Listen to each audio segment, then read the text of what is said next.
Welcome back to the United Pubcast. Another day, another development in regards to the Manchester United takeover, which is all things Glazers, QATAR'S, Sir Jim, the Finnish guy Thomas Ziliakis, and all those sort of American hedge funds as well. Another day, and no shortage of talking points. So we'll touch on the latest. And I think quite an interesting development. The development has always been there. I think we always knew this was sort of a potential opportunity for the club. But ultimately now it's come to light in sort of one or two reliable reports. I think it is worth discussing and sort of what it does mean for Manchester United. But George is in off the bench, filling in for Larry tonight. I've seen Adam here from Sports Club. He's down in Tasmania for work. Hope all is well, mate. Hope you had a good trip down there and sort of having a good rest. But George, just talk to me the last couple of days in regards to no football, no sort of Manchester United football, getting through the international break. How are you feeling, mate?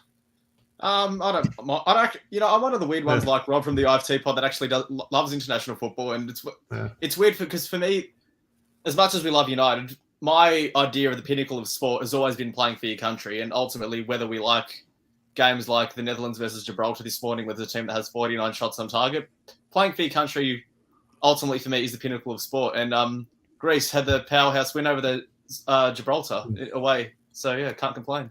Well, you speak about Greece and you speak about Rob, good mate of the podcast room. It's a football thing. Obviously, he's got his Italian hat on. Speaking of Italy and Greece, I couldn't get behind this international break because when I saw Italy play, I think it was against England. I forget if that was the game or not. I'm telling you, that was Greece. No, but the kit. Italy with having the three stripes, the three white Adidas stripes, for me, that's not Italy. I was speaking to Rob about it on the weekend. It looked complete. It looked like it was Greece playing out there. And ultimately, I actually liked the kit. But I really like the kit. Well. Yeah. Oh, yeah, to be fair. But the kit actually was really nice, but I just think it didn't look like Italy sort of thing. So that's one of my sort of bugbears in regards to international football. But that's enough. We're hopefully we're on the path to the return of Manchester United and club football. But Chris as well in the chat, good to see you, mate, as always. So if you are in the live chat, please, after you do leave a like on the video, please get all your thoughts in and comments in regards to what we're discussing, and I'm sure we'll just sort of bounce off any comments or any topics you want us to discuss, throw in there, and you guys can direct the conversation. But George, Stephen here reminded me in the live chat, good to see you, mate. Speaking of playing for your country, soccer is currently 1-0 up against Ecuador. I only found out 5 minutes ago that Australia were playing, so sorry anyone who wanted to watch that, but hopefully we can provide you with a little bit of content before half-time. I assume it's in the first half, I do think. No, it's about to be second half. Brandon Borello, nice finish just before half-time. Okay, so Socceroos are winning thanks to that Borello goal, but hopefully you are here enjoying this content. Maybe had the Socceroos match on mute in the background. But George, in regards to this, obviously you can see by the thumbnail, this multi-club network, it's one of the proposals. I think Duncan Castles broke the story in regards. Now, this has always been a potential. We knew this was likely potentially one of the scenarios that could sort of evolve, but now it's come to light with one of the two reliable reports. And Duncan Castles, what do you think of him? But very often he has his finger close to the pulse. So he's obviously the first to break the Ole Gunnar Solskjaer news in terms of his sacking. Now, that was probably an easy guess. But I do think when he speaks, we do have to listen quite a bit. And he's come out in regards to Qatar have sort of put forward the idea and the plan to sort of include Manchester United in a multi-club network. And the evidence or the examples we have of multi-club networks, I think the finest example is the neighbours of Manchester City in terms of what they've done. They've got Melbourne City here in our backyard. They've got New York City and other clubs across Europe as well. So, George, just your first sort of thoughts that come to mind when you hear this sort of project or whatever. Are you a fan of it, not a fan of it, and just why if so? Look, the reason why you could argue it's not a fan of it because you say each club should have its own unique identity without any affiliation to anyone else. But I guess if we're looking purely from a selfish United point of view, if you're including United as part of a multi-club network, and United as a club in a league which generates the most amount of money, has the most amount of eyeballs on it, pretty much more than any other league combined, you'd think that they are going to be the cream of the crop of this multi-club network. So therefore, we will extract all the best resources that are found, whether it be players, coaches, medical staff, found at any one of the other clubs in this network, up to and including PSG, potentially. Yeah, no, it's crazy with PSG because, as you're right, Manchester City are always the top of the tree, and maybe one or two others. And yeah, okay, Manchester United is obviously bigger than PSG, but how does that hierarchy work if PSG are included in it?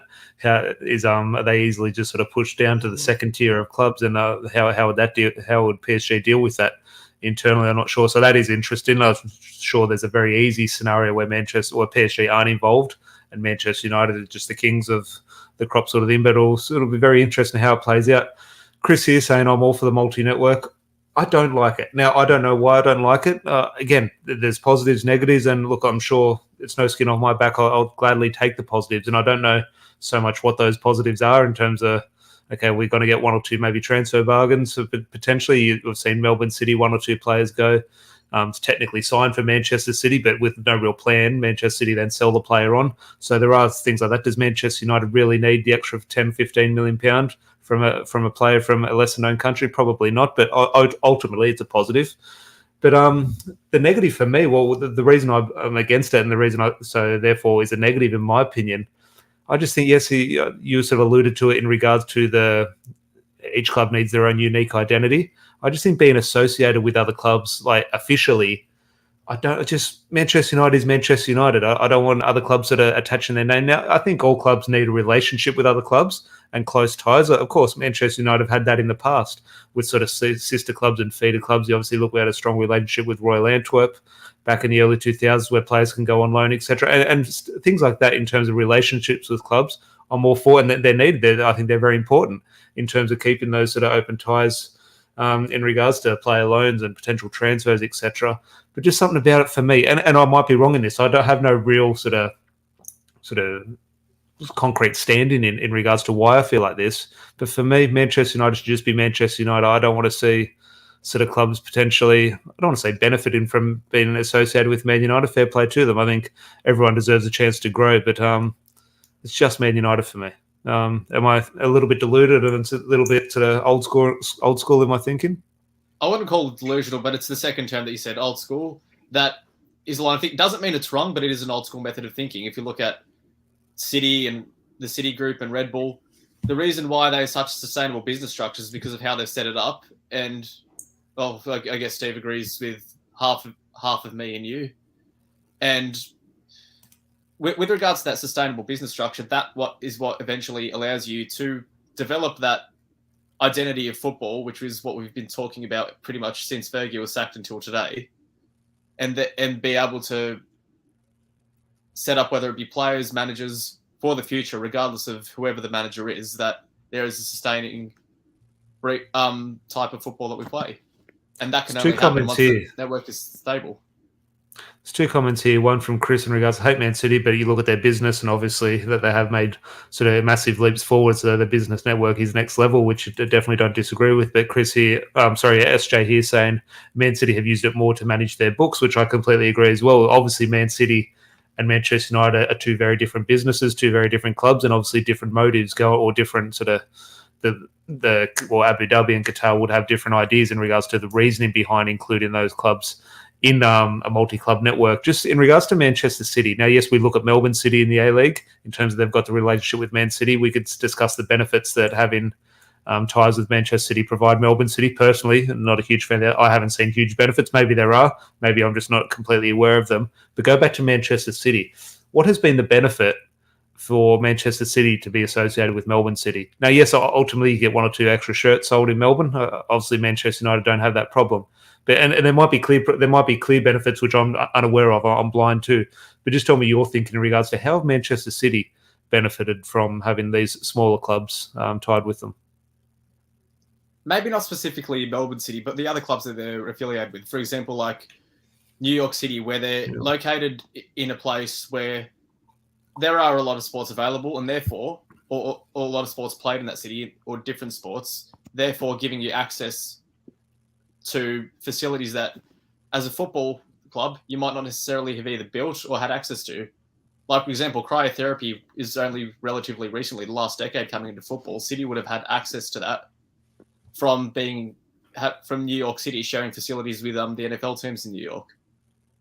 The stuff like recovery as well, sharing doctors Manchester United, in regards to benefits, Manchester United seen what Manchester City have done. Does that really benefit Manchester United? Like, in regards to if Qatar's owners coming in, can't Qatar just sort of give that to Manchester United sort of thing? Do we need to rely on sort of clubs around the world? Now yes, again, all these do benefit, of course, but in regards to the cost and sort of not circus that it brings, but the baggage that it can bring.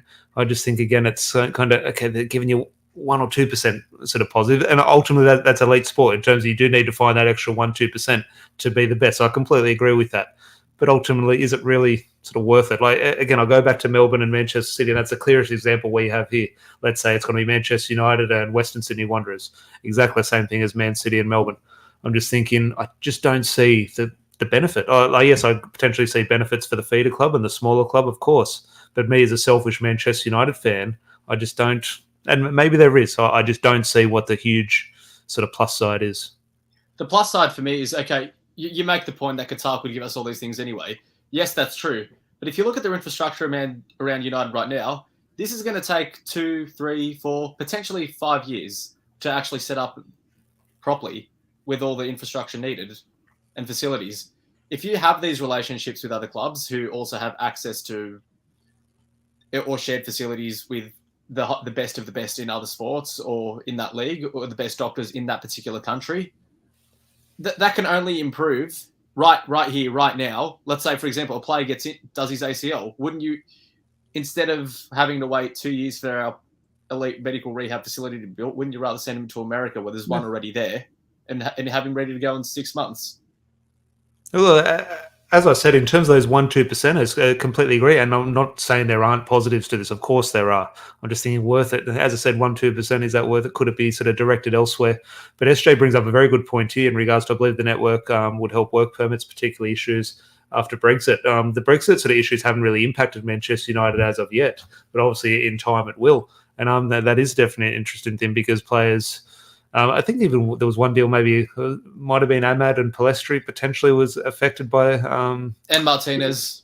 Martinez. So in terms of obviously Manchester United did get over the line, but when you are buying those young players who don't have the international experience and don't get that sort of special sort of notification and clearance to sort of work abroad, it can be tricky. So maybe that is a part. And I'm just thinking, am I a little bit lazy? Well, the news has come out that this is Qatar's plan. Was this always maybe on the cards, even if it was the Glazers, even if it's Sir Jim Ratcliffe? Sir Jim Ratcliffe might have the same idea. He might have the same sort of motives. Ziliansky, I always forget his name. Ziliaka, sorry. In terms of, am I lazy in saying this is just Qatar's plan? Is there a situation where this was just inevitable in regards to the Glazers or Sir Jim? It seems to be the way moving forward. There was even rumours when Todd Bowley took over Chelsea that he was also trying to purchase Inter when they were putting their club up for sale and buying the LA Galaxy as well and creating a mini network there. It just seems to be the new style of ownership that looks to be coming forward. Yeah, definitely. Andrew here. Good to see him. A club is hard to sustain itself, but United can do it. Obviously, their marketing must be better than what we have now. It'll be interesting. And as George says, in terms of moving forward, it seems the way to go. And obviously, I'm sitting here in my office thinking, okay, this shouldn't be done. The billionaires who are saying this is the way forward. They've obviously got their finger far closer to the pulse and aware of the situation. So who am I to argue with them? Me as an old school fan, I know Stephen alluded to it as well in the chat as well. It doesn't sit well with me. Now, ultimately, a year ago, 2 years ago, Qatar buying Manchester United didn't sit well with me. My mind will change over time. Of course, I'm completely aware of that. But it is a very interesting. Let me put this scenario to you. If we win the Champions League next season, are we going to worry about what other clubs are affiliated with? Oh yeah, no, it's one of those things that it doesn't. That's what sort of maybe what frustrates me in regards to this topic. It doesn't really frustrate me. It doesn't really annoy me, but that 1% it does. I'm thinking, well, why does it? Because there are no sort of huge negatives for me. It's just it gets under my skin for some reason. I don't know if that's because Manchester City have done it first, and this looks like we're going down Manchester City's path. Okay, we're looking across, new owners come in. What have Man City done well? Okay, let's do what they do. I'm just thinking that should, me as a Man United fan, shouldn't be the case. It should be looking at us. But even City, they looked at the Red Bull model before they did their model as well. It's not like City were the first to it and we're praising them for it. Oh, but just as I said, I've said this line many times throughout this podcast, perception is reality.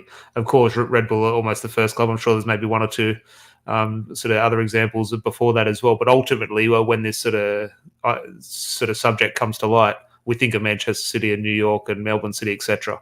We won't think of the Red Bull. So ultimately, if Man United do it, it'll be a page out of the Manchester City book. And that's interesting. But ultimately... But look, putting our ego aside, if you know something that works and is sustainable and is guaranteed to get you results, would you be stupid not to do it? Yeah, no. Of course, my not counteract to that, but my sort of question to that. Ultimately, you look at the facts, and Manchester City have been hugely successful. So you can say yes, it has worked. Ultimately, though, I would point to has it worked? Like in regards to would they have won these Premier League titles without these ties to these clubs? I'd say maybe, maybe not. But I'm not sure. Like, has it really worked? The answer might be yes, but I don't see like that's the reason they've won all these leagues because they've got these connections with other clubs. Look, I know we're going off. This is slightly off topic, but like with City example specifically, would Pep have bought into this project where he's effectively the coach of all coaches had City not set that up? And for me, Pep is the reason they've had all this success. So I was reading a comment. Rephrase that question for me. I wasn't listening. So what I was saying is, I know we were getting a bit off topic, but City, the reason for me why this affiliation with other clubs has worked for me is because it's created a business model that excited Pep and gave him the opportunity to be effectively not just the coach of a football club like City, but the director of coaches around the world, which is an opportunity that really excited him. And would he have gone to a club like City were it not for that? I don't think Pep would be thinking along the lines of that. I personally, now this is another debate. This is something we can have when we want to sort of sling some shit at Manchester City. I personally don't. I think Pep hates it at Manchester City. I agree. I agree he does, but he's there because they've got literally everything to give to him, and that network is part of it. Yeah, no, of course, and definitely I wouldn't disagree with that. It's just as I said, in terms of bringing in new rules to football, I'm always hesitant. It's not broke, don't fix it sort of thing. Now, Manchester United is broken. Manchester United does need fixing, of course. But I am very old school in regards to this huge change. But ultimately, when the change does happen, you sort of evolve with the times. And my opinion will change. But before we move on to sort of one or two other talking points, is there anything else in the live chat as well? Get any topics or questions in that in and around the ownership, whether that be Qatar or Sir Jim that you've heard over the last couple of days that sort of has sort of got your brain ticking over and any talking points? Look, whatever happens, let's just hope it's done before the end of the season so we can actually go out and back Ten Hag the way we need to in summer. Is your hunch sitting on that in regards to everyone agrees? Of course, we want this done nice and quickly, but we wanted this done nice and quickly 2 months ago, then a month ago, then 3 weeks ago, and then last week. And now in a week's time, we want it done. Then, well, hang on, it's not going to be done in a week. Well, let's hopefully we can get done by the end of the season. Maybe not by the end of the season, or hopefully by the start of the transfer window. Ultimately, where does your confidence sit? Look, takeovers like this are never going to happen overnight. I never bought into the stories it was happening in a week. Look, I think for me, it's realistic that it happens no later than January, February 2024. That's crazy. Like for me, that's the realistic time frame. The ambitious side of me would think it would be done in June, July, but this takeover does not happen overnight. Yeah, no, and look, that's a feeling I've shared as well, and sort of I haven't gone maybe to next year. I thought well into next season, but when I do hear someone say that, it is concerning. But ultimately, I do say concerning. But then again, in terms of the real world, maybe it is realistic. Fingers crossed, it's not. And it's the complexity of the deal as well, because whoever the new owner is, are they just buying the 69% that the Glazers have, or are they also buying out the 31% that is publicly listed? And how do you compensate these shareholders? Look, and this is with absolutely zero knowledge of it.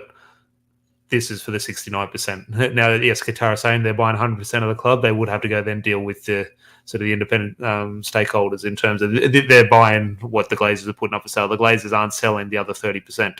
So ultimately, yes, you're right. This has got to be two different transactions, and how that impacts the club in terms of their direction, that'll be for the new owners and those stakeholders to sort of sit down and sort out. But will be interesting. Just one or two other comments before we do move on with one other point I do have in regards to the PSG, Man United multi-club network. Andrew here. It takes money to make money. The takeover has to be people with immediate plans to change, not years down the road. George, when is the next dividend collection? I'm not sure what the club is doing in regards to that, in regards to if they put those on hold. I think potentially the last article I did read was in regards to putting stuff like that on hold, but who knows? I'm sure if they can sort of rake out another 10 million here or there, they definitely will do it. But tying it back in before we do wrap up, George, just in regards to the multi-club network and Man United and PSG, at the moment the favourite is Qatar, of course. Now, the discussion in the last couple of days has obviously been around Harry Kane and Victor Osimhen, of course, and in terms of targets, no doubt. When this whole takeover thing sort of started in regards to news and, okay, Qatar potentially the new owners, there was one name and one clear name, that's Kylian Mbappe. And I'm just thinking it has gone quiet with Mbappe, and I'm sure rightly so, because I don't think he is the number one target or even a realistic target. But ultimately, if Qatar do walk through the door before the transfer window does open, with this potential relationship between the clubs, whether it's official or not official, technically it's the same club in regards to the owners, that is going to be making one country is going to be making all the shots. Where do you sit on Kylian Mbappe in regards to a potential Man United future? Look, me and Larry have said it on a joke. Mbappe's as a joke on this podcast. Mbappe's our new number 7 once the Qatari owners walk in, and I don't think it is as wild as we appear to be. And the reason I say that is our number 7 shirt's free. Mbappe's team will want him in the Premier League. Yep. City, with all the investigation that's going on around them, is not going to look good if they go out and make that signing, even though they have the cash to do it. It's just going to put extra spotlight on them. Liverpool, FSG, as we've seen, are not going to stump up that sort of transfer free. Chelsea, okay, yes, Todd Bowler can throw their money at it, but it's unreliable whether they're actually going to finish top 4. And Arsenal, as we've seen from them, they're not going to stump up that fee. Are we sleeping on Real Madrid? Obviously, the Real Madrid are Real Madrid. They are arguably up there in terms of the biggest club in the world with United. But the reason why I still think United would be favourites, assuming Qatari ownership happens, is Mbappe's team wants him in the Premier League. That's where all the money is. The money he'll be on United, as we've seen with Rafael Varane and Casemiro, is almost going to be double what he's on at Real Madrid. Yeah. No, it is crazy, and that is the discussion in terms of Mbappe's dream has always been Real Madrid, but ultimately now the football landscape has changed, and Manchester United is far more attractive in regards to it's a big business, especially when Qatar are pulling a lot of the strings. In regards to PSG and potentially Manchester United, I do see a potential future at Man United. But let's say there was no relationship between Man United and PSG, just two different owners. Man United want Kylian Mbappe next season. Harry Kane's, you're looking maybe around 100 million. Victor Osimhen maybe 100, 110 million sort of thing. Kylian Mbappe. That is a unique situation in how much he would cost, because he cost, what was it, 200 million or something? It was a weird deal. So what happened was they loaned him from Monaco first for a year with an option to buy of £159 million. Yeah, so he got £160 million. That's what he went for before. You'd have to say, in regards to, I'm sure, I don't know what his latest contract situation is. I know he owns half of PSG, or is calling all the shots, but I don't know what year-wise he has on it left. Let's say he's got a couple of years left. Maybe someone can correct me in the comments. He's off. Interesting story. He's actually off contract at the end of next season. So I think PSG shot themselves in the foot when they did that negotiation, they gave him all the power in the world and only put forward a 2-year deal. Yeah, means, I vaguely remember that. Yeah, and Mbappe played it, and his management team played it so perfectly, because they're going to do this dance again, and PSG are going to be forced to cave to him or let him walk for free. Okay, so let's say, would you be saying probably in the same ballpark as Harry Kane? You'll be saying maybe a little bit over 100 million, 110, 115 million? Given his contract situation, if they let it run 6 months ago or 1 year to go, yeah, I can see that. But let's say PSG want to protect the asset, make him sign another 1 or 2 year deal that's just worth the paper it's written on. I can see him breaking the transfer world record, which I think is still Neymar. Yeah, it's crazy. It's crazy when you do. They've just got knocked out of the Champions League. They've got a front three of Messi, Neymar, and Mbappe.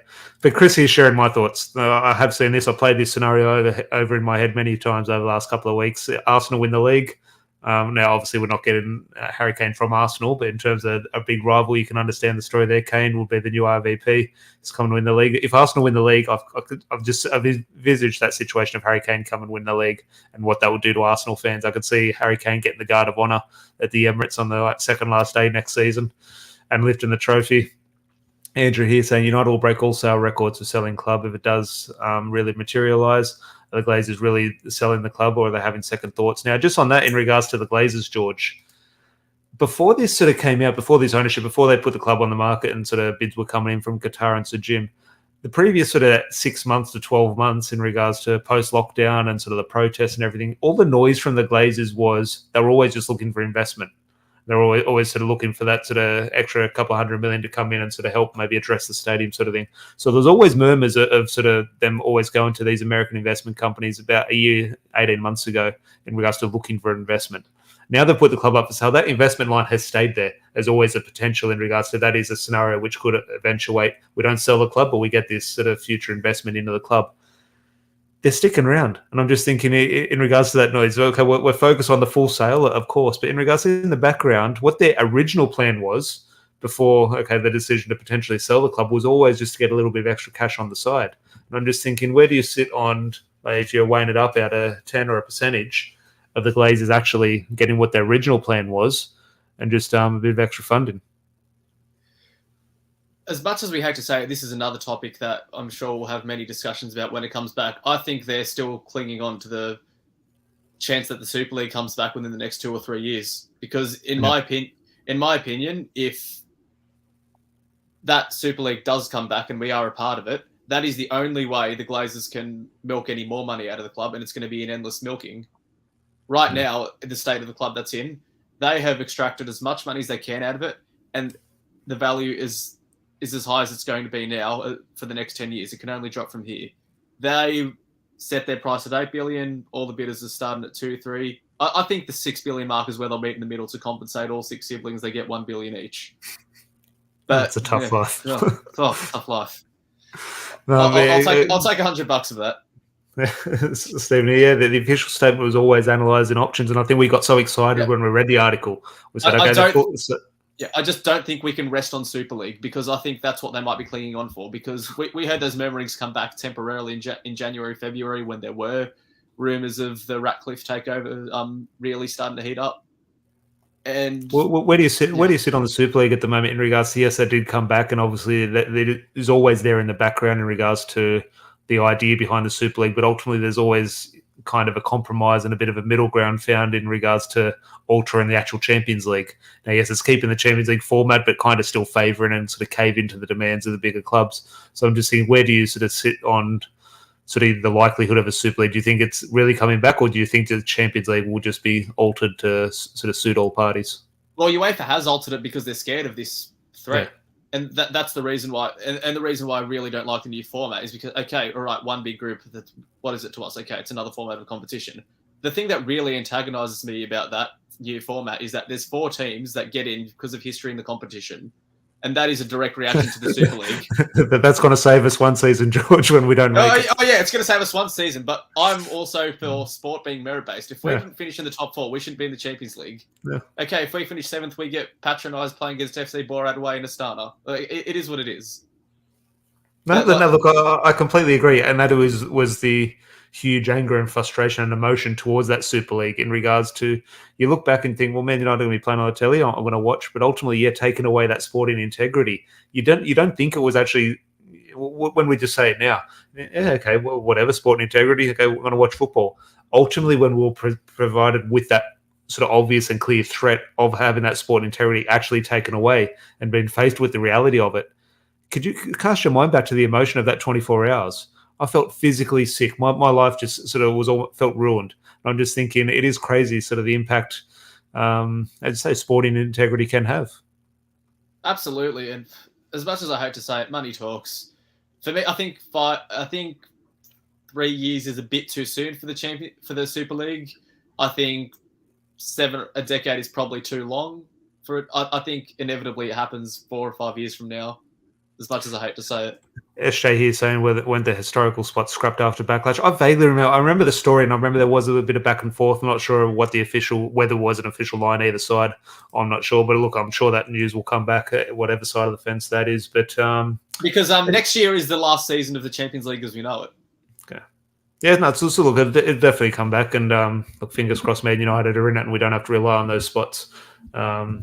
Who knows? Maybe Nottingham Forest and Aston Villa get in before Manchester City if Manchester City had a drop out of the top 4. But Bucharest, they'll get in before City as well. Bucharest. A lot of clubs would. A lot of clubs definitely would. But obviously, a big game on the weekend. Obviously, it's going to be Monday morning here in Sydney, Sunday over in the UK. Man United versus Newcastle. It does look like Sabitzer picked up a little bit of an injury. Ralph Rangnick said he had a knee injury, but then I saw that he was potentially on the bench. It was an unused sub. In the last game for Austria. So fingers crossed the Sabitzer injury isn't too bad, but under a little bit of a cloud. Marcus Rashford obviously was sort of injured, but he's back at Carrington running. I assume Marcus Rashford would be in the starting lineup against Newcastle. Other than that, it's an interesting one because ultimately if you do throw Sabitzer out of that midfield, let's say he's out for a week, okay, rest him, you don't want to rush him back too quick. Casemiro's out. Ultimately, you literally only have 2 midfielders who can play. It will be McFred and obviously Bruno ahead of them. So I'm just thinking, with this travel coming back, I saw Martinez had a drink in hand in Argentina, which I'm not happy about because the last time he went out drinking with Argentina, it took him 3 weeks to sort of get back to full fitness. So fingers crossed he gets back and on a flight back to Manchester nice and early. I'm not sure Fred travelled. I'm not sure what I think Fred stayed. I don't think he made the Brazil squad, which is crazy because he was a mainstay of their team. But we've obviously got the travelling sort of party back from South America. We've got the cloud over Sabitzer, Marcus Rashford potentially as well. George bringing up Anthony Martial as well. I can't wait for his fitness update in 2 or 3 days, or saying that he's not quite ready. But just your thoughts going into this Newcastle game in regards to a little bit of a team selection. It's hard to pick in midfield, really. Like it's so hard to know what Ten Hag will do, but it's almost so easy because there's only McFred available. Yeah. Do you see a scenario where Martinez plays as one of the sixes and Maguire or Lindelof comes into partner of Varane? No. I don't know. Has he done that yet? I don't think. I think we've all played that scenario in our head at times. He's never started with it. Yeah, but I have seen him do it in the Europa League after.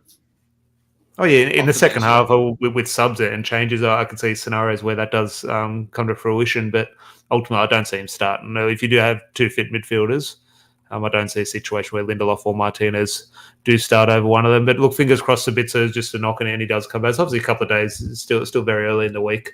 So I'm fingers crossed he can. What are your chances on Kobe Mainoo getting an appearance off the bench? Oh, look! You have to keep him in and around the bench. I think he's playing for the England under 21s or 18s. I'm not. Must be the 18s. I don't think he'd be ready for the. Well, maybe he's ready for the 21s. I think he was in the 21s team. 21s was he? So I saw that because they've got a good team. The England under 21s, obviously full of sort of full-time professionals. Also, Emil Smith-Rowe plays for them. 1 or 2 other players. Also, if he's involved with there, definitely match fit. You'd have to include him. He'll definitely make the bench, just numbers-wise, of course. Again, this is ultimately, I was speaking. Yeah, they won 4-0 against France under 21s. Noni Madueke scored as well. Jacob Ramsey, your man, Kurt. Yeah, Jacob Ramsey is the one I think we should be going for. Now, not to pin our hopes on him sort of leading a title charge, but if we can't get a Jude Bellingham or a Frankie de Jong, and we do need extra bodies in midfield, he is the one I would be going on. George, here, any news on Garnacho? I'm not sure in regards to what. Oh, actually, he picked up the injury, didn't he? Of course, yeah. I'm not sure. It does look, from my memory, and maybe you can correct me, George, it did look like maybe potentially a couple of weeks. I don't think he'll be ready for this.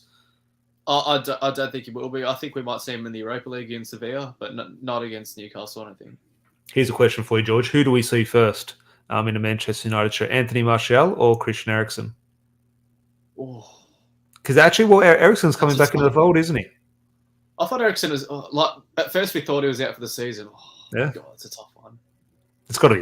It'll be Anthony Martial. It's got to be Martial, surely. Yeah, no, look, it will be Anthony Martial, but ultimately, look, it's a good thing. Christian Eriksen was those I wouldn't say flaws to Eriksen's game at United. He wasn't perfect in regards to the defensive side of his game, not through a lack of effort, but just his attributes.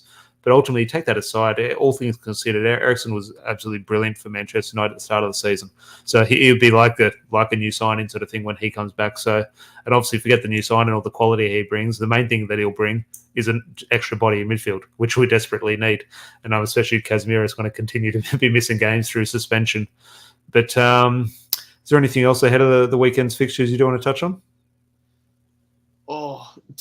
Just a hypothetical question. We beat Newcastle at St James's Park. I think the game's at St James's Park. Is that correct? First question: does that cement us in the top 4? I think it's our biggest game. It's our biggest game in this top 4 trade. I know we do have Chelsea and Tottenham at some stage, but in my opinion, this Newcastle match is our biggest game in that top 4. So for me, in regards to top 4 race, a draw is a very good result here. A win, look, it doesn't cement the spot, but a win, I'd be very confident in saying. And the second question, does that mean Newcastle's out altogether if they lose to us? Look, it's hard in terms of that top 4 race. You look behind, Arsenal and City are motoring on. They're doing fantastic. United are kind of doing quite well in terms of maybe not quite enough, but they're not a disaster. So United are trotting along quite nicely. Everyone else, Tottenham, Newcastle, Liverpool, can you put Chelsea in there? You probably have to put teams like Brighton above Chelsea, etc. All those clubs are doing everything they can not to get in the top 4. So ultimately, what the result potentially means for Newcastle, I'm not sure, because ultimately you do have to look at Spurs, you do have to look at Liverpool. It's an absolute circus there. So honestly, ultimately, Spurs will finish in the Conference League spot. Watch them capitulate now. God, that is a shit show. Who takes over Spurs in regards to long term? Long term. Long term. I have a feeling they might go for Nagelsmann. Do you think the plan was Tuchel and it was just they've got their timings wrong and then they slept a little bit too long? Yeah, I think that they love a good ex-Chelsea manager, but I think their ideal world was that they give him the preseason. But then, as Tuchel's found out again, he's going to be spoon-fed another Champions League. Bayern Munich, wouldn't you love Tuchel to knock Bayern Munich to knock Manchester City out? Because that's something we are forgetting. We're having this debate amongst Man United fans in regards to who would you rather, Arsenal or Man City to win a title? And it's back and forth. There's pros and cons, or cons and cons to both those scenarios. But the one thing we are forgetting about this with Manchester City, we're thinking about them potentially winning 3 Premier League titles in a row and what that means. Put that to the side. It's still a very real possibility, unfortunately. Look, it won't happen. We say this every year. But ultimately, they're very close to a treble still. They're in a semi-final of the FA Cup. Potentially, they're either going to play us or Brighton in the FA Cup final. 50-50, they could win that. Premier League is still well within their hands, really. If they win all their games, and sort of they could do that.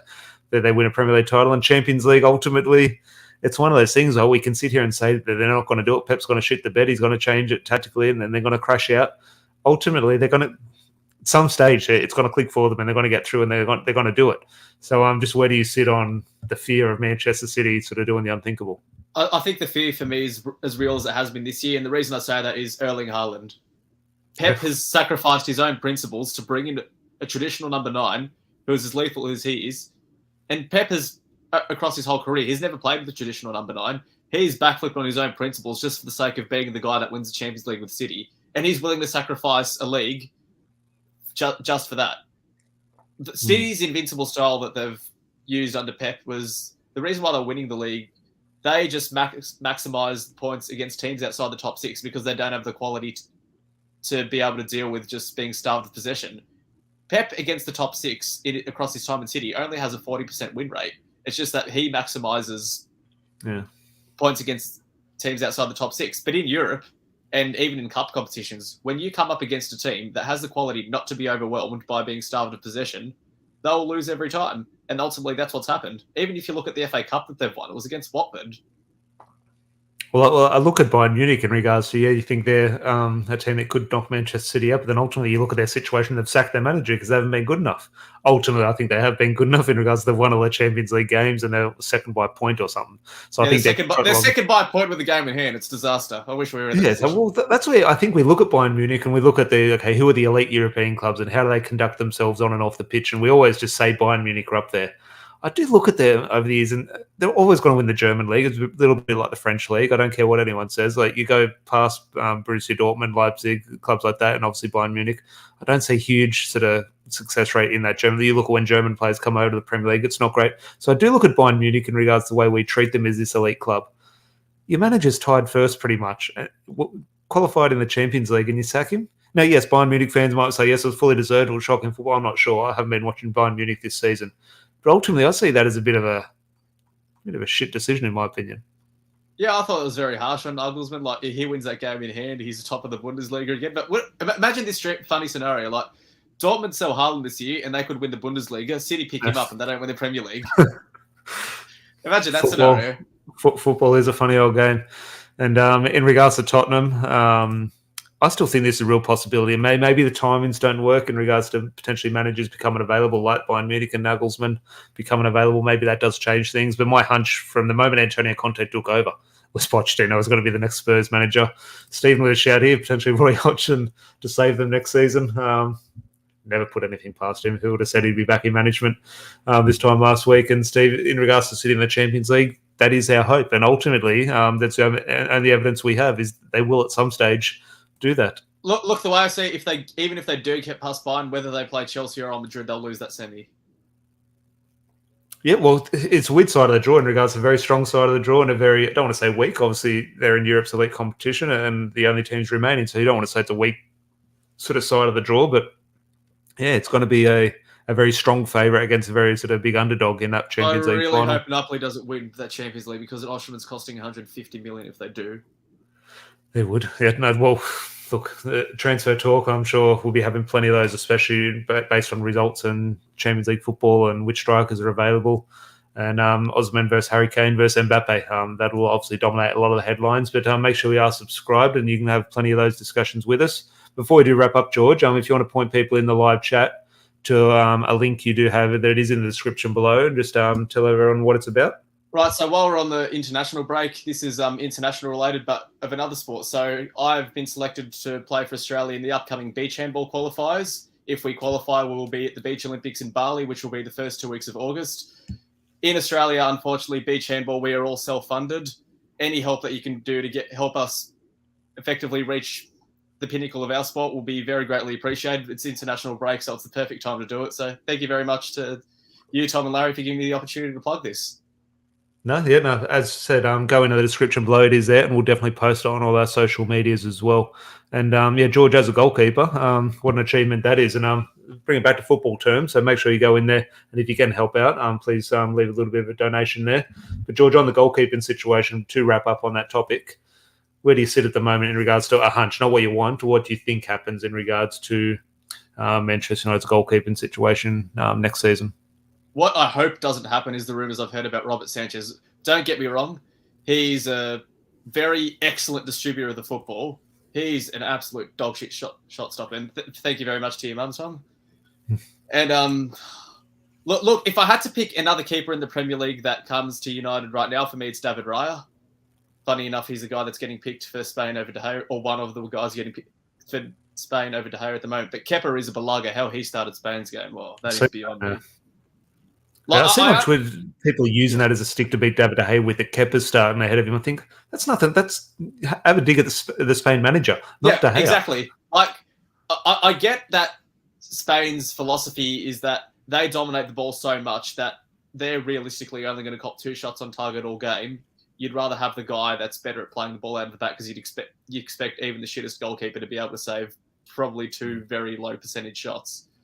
And ultimately, they've been caught out with that before, because Unai Simon, same thing, brilliant distributor of the ball, but except for when his first touch against Croatia in the Euros. That is the thing in regards, and I'm sure we'll have plenty of goalkeeping debates over the coming weeks. Honestly, this is not a popular opinion. I would take Dean Henderson back in a heartbeat. This is not a popular opinion. I know a lot of people would, and I understand the feeling towards that in regards to baggage to the side and just the attributes of a goalkeeper. I do understand that. Look, my defense of Henderson is that, okay, as selfish as he may have been with all the leaks of that, a goalkeeper has to be a bit of a selfish prick sometimes, especially when you're the second choice. That is the way you break your way into the first team. If he was undoubtedly our first choice keeper, I think we see a different side to him, and the fans start to warm to him. Yeah, no, look, and you're right in regards to a goalkeeper does need that sort of mentality and that selfish streak and that confidence, of course. I just think a little bit like Jordan Pickford has that confidence.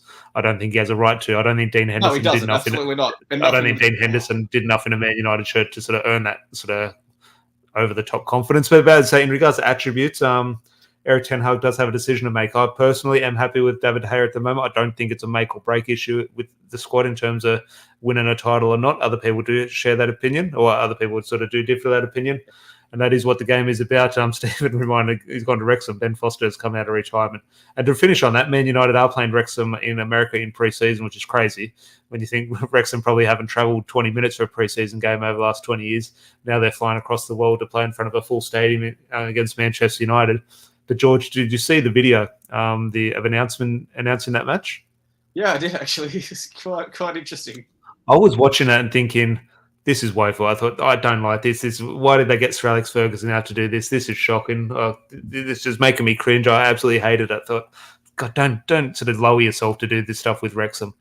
But ultimately came to Ferguson's line at the end, and he just made the video. It was a brilliant. If anyone hasn't done it, go back and watch Wrexham. Surely that's going to feature on the This Is Wrexham documentary. It'll have to. And I just think, ultimately, I thought it was the worst ad I've ever seen. I thought, this is woeful. Then that one line by Sir Alex Ferguson, he just made the video complete, and it was absolutely brilliant advertisement for it. Like while we're towards the back into the podcast, a hypothetical question: do Wrexham make the Premier League a decade from now, or within that? Premier League's hard in terms of that. We look at clubs like, okay, and when Manchester City were taken over, will they win the Premier League within 5 years? Newcastle, will they win the Premier League within 10 years? I think we have those discussions, and they're kind of valid. Yeah, probably they will at some stage. It's hard in terms of teams getting promoted. It's a different challenge and different sort of obstacles along the way. And sometimes money isn't the answer to that. At the top end of the sport, the money is the answer. At the bottom end of the championship, it's not quite about the money. So it's very interesting. And potentially, ultimately, enough money will stick. But for me, what league are they in now? They are in the they're in the National League. So if they get promoted, they're in League Two. Yeah, and that doesn't happen within 10 years. That's a long stretch. And look, who knows? Football is a funny old game. I think that takes a little bit longer than 10 years because you have to account for you go up a league. You're not going to win that league the next season. You're going to sort of maybe in and around mid-table relegation. It's going to take 1 or 2 seasons per year. That seems to be the logical reasoning, but then you look at examples where there's a team. Let's look at Leipzig, for example, where they had backing that was heads and shoulders above anyone else. Yeah, Bournemouth as well. They won the League One, won the championship the following season, went straight into the Premier League. If you look at Leipzig, it's possible. For example, 6 promotions in 9 years.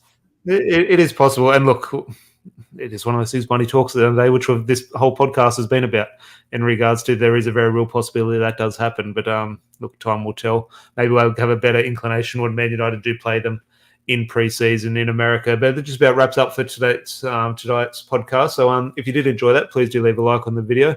Very much appreciated. Also, make sure you subscribe if you're new so you always join us when we do go live. And as said, George's fundraiser in regards to helping the Australian beach handball team, make the Olympics. What would you say in Bali? It's the Beach Olympics. So for for sports beach sports who want to be considered for Olympic selection, this is the event we go to. So there'll also be beach football there. There'll be surfing there. There'll be beach volleyball there.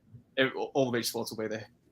Well, let us know. I remember when Eric Cantona was involved in the beach in the French team. I'm not sure he is now, but if he does come out and spectate, that'll be a bit of a good spectator to have. But go into the description below and on all our socials to find that link and help out if you can. But until then, George, pleasure as always. Hopefully everyone in the live chat has a good night or good morning wherever you are, and we'll chat to you soon. Cheers.